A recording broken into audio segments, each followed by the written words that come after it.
Hi, everyone, and welcome to the very first episode of the Empath Confessions podcast. I'm Ashley Tilson, an intuitive healer based out of Ontario, Canada, and I'm here to share my story with those alike who are looking for guidance and validation. So, the Empath Confessions blog is where I've posted some of the many lessons that I've learned on my spiritual journey. If you're not familiar with it, you'll find out all you need to know here.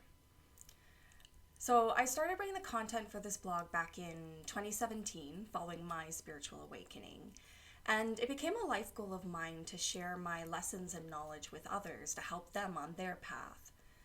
And this blog really is just a hobby of mine. It's something I do in my free time, and it's honestly something I haven't marketed. So as the numbers kept going up on it, I just knew I wasn't going to give up on it.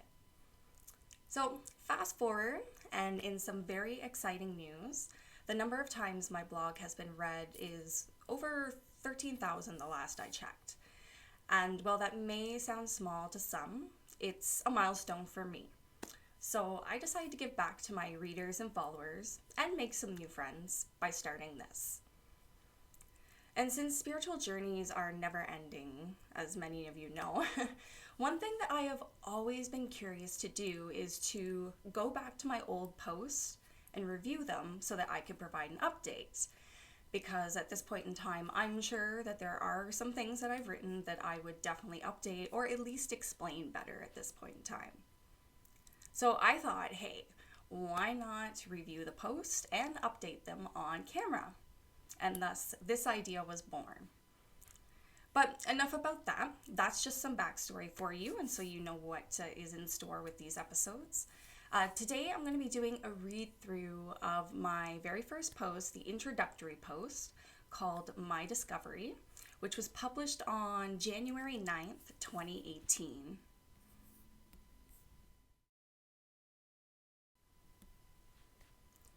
There was one distinct day where I remember my life started to change. It was as if I woke up one morning and literally thought, that's it, I can't do this anymore. What saddened me though was that I was 27 years old and started to feel like I had already wasted too much time on the wrong things. I simply wasn't happy, feeling like a robot going through the daily motions, and I knew life could be better somehow. Whether it was working jobs I felt undervalued in, or keeping to people that took advantage of my kindness, I was ready to put an end to that me. Despite recognizing there's always still time to put oneself on a different path, I felt like kicking myself for taking so long to open my eyes. I've always known I was a sensitive person, but it had been attributed to suffering from depression and anxiety. Having experienced a lot of trauma and stress before I became an adult, I always assumed that was just my luck of the draw, and that is life. When I realized I wanted the change, I sought out counseling. I got the clarity and validation I needed on my newfound revelations. It was only now that I started to see things for what they were, and I started to deal with people by being honest, putting myself first, and letting go where appropriate. I won't lie about it. A lot of people found their way out of my life since my transformation began, due to these emotions. And I'm sure that anyone that's experienced will agree. You sometimes have to get rid of the energies that don't serve you any good. It wasn't much at first, but it was simply a lifestyle change in that regard, getting rid of things that don't bring me happiness. I had time off from quitting my job and used it to focus on myself, simply taking care of myself, self-help reading, spending time on art, one big goal that I'd struggled to achieve, which is losing weight. Dealing with depression and anxiety did cause a bad habit of stress eating for me. I wasn't huge, but I definitely did not care what I ate and how much I ate. When I got married, which was 2011, I shed my goal weight of 10 pounds for the dress, but that still put me on the scale for close to 170 pounds. I had never been able to diet and exercise myself under 150, my plateau, so I had always given up. But this time I was determined to persevere, and over the course of a year, got myself down to 120 pounds. This was a feat for me, not only did I do what I thought I couldn't, it made me feel amazing in so many ways. I think overcoming this obstacle following my change of heart gave me the confidence needed to discover my true self. When I was about to turn 30, I looked up and met with an intuitive life coach. Her experience with angel readings and Akashic records piqued an interest in me. Of all things to bring as a question, I, even as a skeptic, wanted to know what I was meant to do with my life. I had recently met with career counselors and taken endless profiling quizzes, but it always pointed me towards the same work I had already done or titles of little interest to me.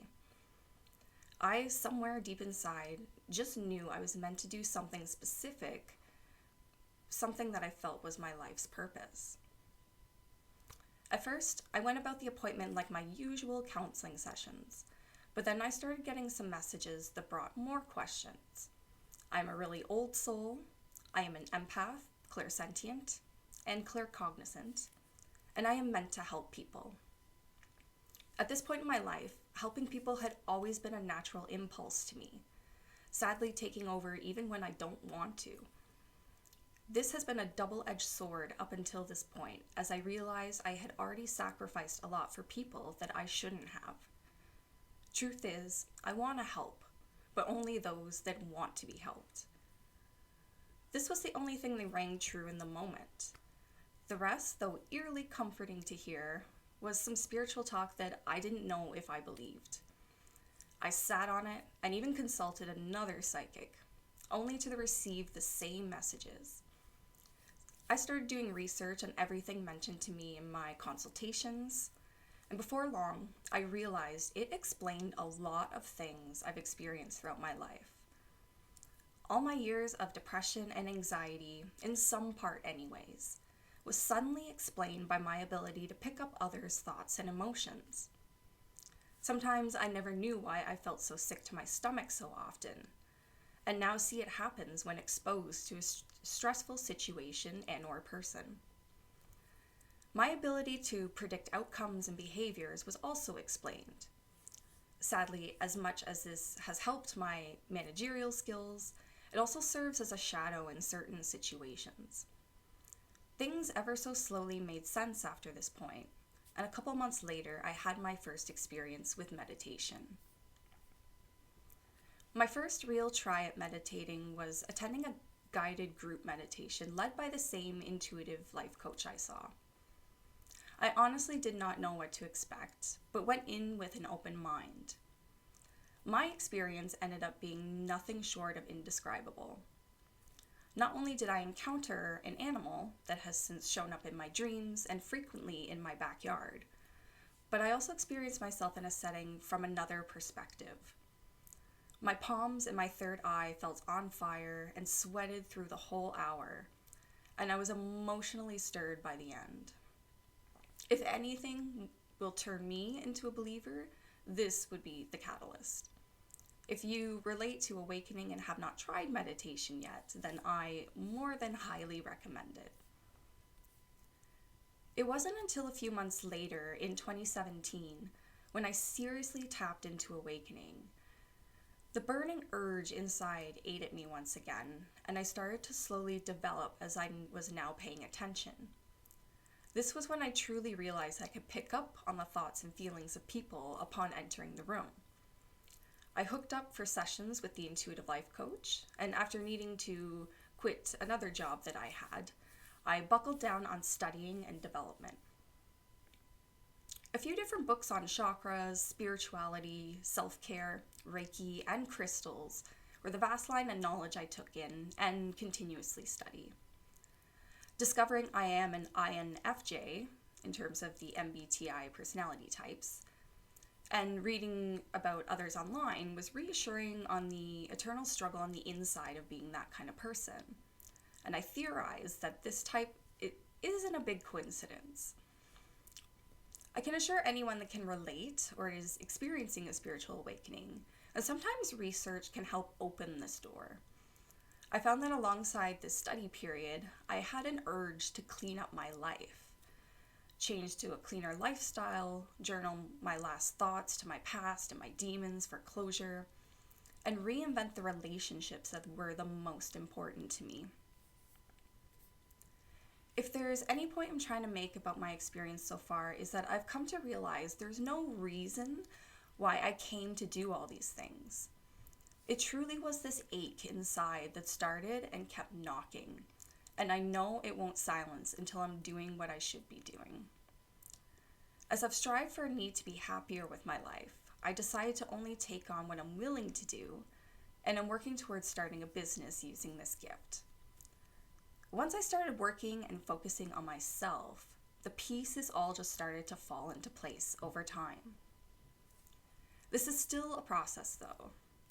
As of the end of 2017, I just pay attention, I cut to the point, but also make my decisions wisely. I speak the truth, no matter how blunt sometimes. And more importantly, I trust my feelings and intuition. After reevaluating my past, I saw where I had conflicted thoughts or alarm bells going off in my head, but instead trusted the words that were being spoken. I swore to myself that I wouldn't take on these burdens anymore. Even with my experience and attained knowledge that I want to pass on, I know that this is still a journey and that more can also be possible. After months of archived thoughts and article ideas with an urge to write, I'm finally ready to share them with the world. One of the struggles I had was how lonely this discovery and its process made me feel. And I wish there was a resource or network to turn to. I'm starting this blog with the hope that it will be meaningful to someone out there, and hope to connect with others in the same way. Not all experiences are the same, but you may have found some way to relate. And if you do, know that you are not alone.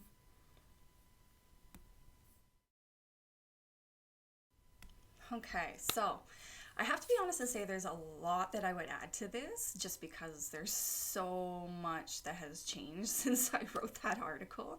But I do want to try not to recite information that I will be sharing in later episodes. But one thing that's for certain is that I will definitely never forget that morning when I woke up with that thought, or even just that period of time and all the transformation that it brought. Because if you knew me before then, there's a good chance that you wouldn't even recognize me now, because yeah, everything about me has changed thanks to this journey. Prior to that morning, I struggled daily with depression and anxiety, and what I found out were my triggers, my PTSD. I had irritable bowel syndrome and other chronic health issues.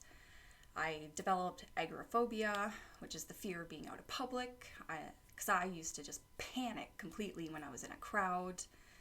I had to stop working a lot just because of my overall health. Whether I was just, pushed to the edge of needing to quit because I was non-reliable, or, just making that decision for myself that I couldn't do it anymore.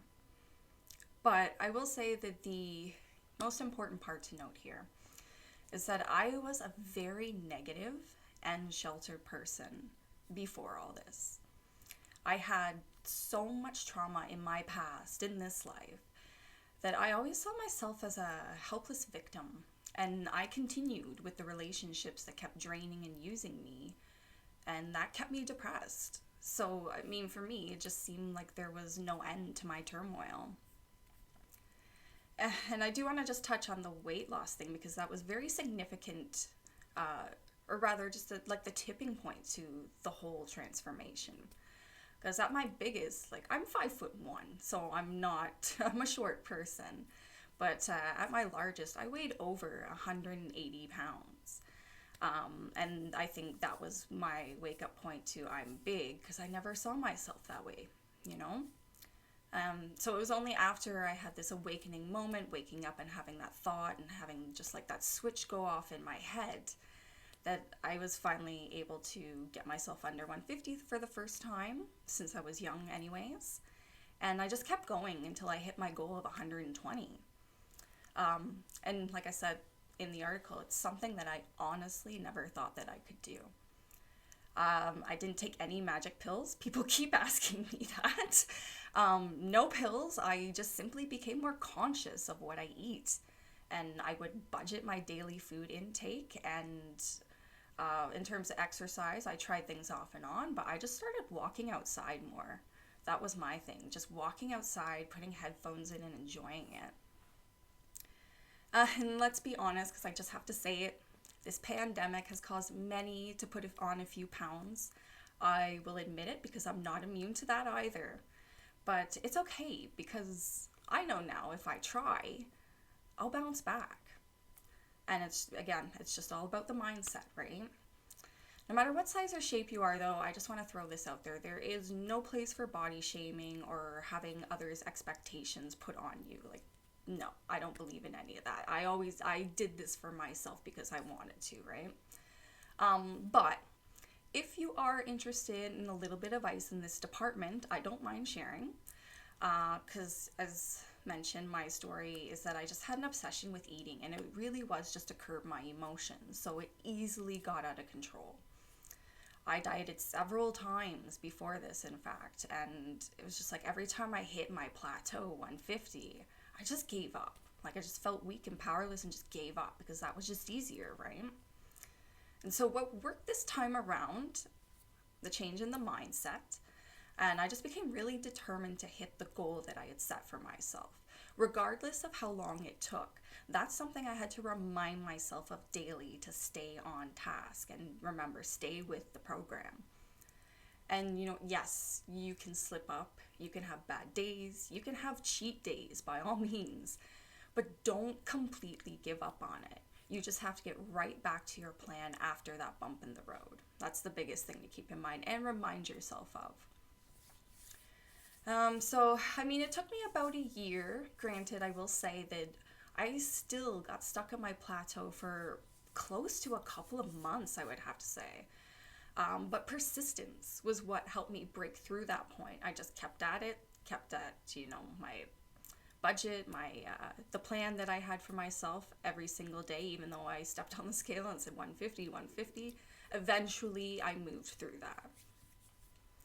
And I'll be honest, once I achieved that, it was just like opening the door in my mind. It was like, I finally, for what felt like the first time, took that step back and looked at it and went, wow, okay, I was able to do this. I honestly thought this was impossible before, but I was able to do that. So, this was instrumental in opening my mind to think, okay, what other goals do I want to achieve? See, when you slowly sink to rock bottom, as I did, or at least how I felt I have throughout my life, dreams feel completely impossible and unrealistic no matter what they are. I'll be honest with you, I didn't think I'd ever have a job I enjoy and feel fulfilled doing, because that was a big problem for me. I didn't think I'd ever have the ability to buy a house for myself and my family. And I felt it was at least far-fetched to have people in my life that actually make me feel surrounded by love. But in the time since posting this article online, I've been able to get all of that. And it's just wow when I think about how far I've come in this amount of time, really. And I gotta just chime in here and say, because it's something that I repeatedly write on my blog to make sure that you understand where I'm coming from with sharing this. I share all of this information about myself with you just for the intention of giving hope and inspiration. Because I never had someone in my life to tell me any of these things to uplift me or give me hope. So I know how much it can mean to those that are struggling in any way. But I gotta say, all the credit, in the end, is due to my curiosity about spirituality. Because see, after I lost the weight, I tried really hard to figure out what it was that I wanted to do with my life. As I mentioned there, I was just kept coming back to what is my purpose? What was the point of everything that I've been through and what I'm capable of doing, right? Because in the beginning, I'll be honest, it feels like a burden. Until you figure out how to use it and what to do, it does weigh on you. You got to figure out how to work with it first, right? Yeah, because I mean, that was the point where I started going to therapy again, because this is something I've done throughout my life. And, that was the time where I got the breakthrough on my past abuse, which was something that I had never admitted to before. Because let's face it, when you have, kind of like a dark past where you're brought up with a lot of false beliefs, you don't even see these kinds of things as abuse because they were just normalized in childhood, right? So that's where I come from. Um, yeah, I couldn't find the answer to my purpose even after going through all that therapy and addressing that. So that was why I decided to go and see an intuitive for the first time. And she explained to me who I am, as if, I'm just like, wow, like, how does she know who I am? She's telling me everything about myself that's true, and I have no idea where she pulled this information from, right? So, yeah, it took a while. I had to sit with it, and it took a while. Um, I, as I mentioned, I was completely skeptic. I neither religious or spiritual at that point in time. So it really had to sit and dawn on me. But I'll be honest, after doing, my inner work, which was something I was already in the process of doing, and just doing a life review, considering all the supernatural experiences that I've had, excuse me, in my life, yeah, all the supernatural experience, all the coincidences and all the predictions, right? It just ended up being undeniable. It really did. Anyways, that's kind of a mouthful there, but the only other thing I really could update without giving away future content is to say that, I started out just as an empath. That was my strongest ability. That's really the only explanation for categorizing myself as just an empath, was that feelings were strong. I was always able to pick up others' emotions and feel the room every time I walked into it. I always, my gut would twist every time something bad was about to happen, and it's just, you never think of it as being that kind of ability until you meet somebody else that validates it for you, right? But the thing with that is that since then, with all the training that I've done, because I have a few certifications under my belt since, starting this blog, I've been able to develop all of my abilities, because these are things that you can work with, you can open them up, and you can strengthen them. And of course, that is optional, but everyone, like literally everyone, has the capability of doing this if they want to. And so I'm going to just wrap this up here. I don't want to get ahead of myself, and I feel like this is a good amount of time to be chatting about this introductory episode and article. So this really was just to give you a feel for me, how I came around to this work, and it really is just a starting point. So from here on in, I do talk more about the actual life-changing lessons that I learned and went through with awakening and the whole transformation. I do talk about the different healing modalities that I've learned and how they work and what I've been able to achieve doing them on myself. And I share some advice that I now give to my students, because yes, I have started my business as an intuitive healer. And I also do share some fun stuff just to get to know me, but also to reveal some of the paranormal experiences that I haven't told many people about. So I really do hope that you have enjoyed this, and if you have, I really would appreciate it if you subscribe, and this way you'll be up to date with the bi-weekly releases. I also post monthly beginners meditations here on my YouTube channel, and I do have some future plans that I'm working on, so you'll see them as they pop up. You can read this blog at empathconfessions.com, or you can wait and enjoy it purely through this way of experiencing it. Totally up to you. And so outside of this, I have my own business. I do Reiki, soul alchemy, readings, training, and I have some programs, and I sell my crafted goods online through my website, ashleytilson.ca.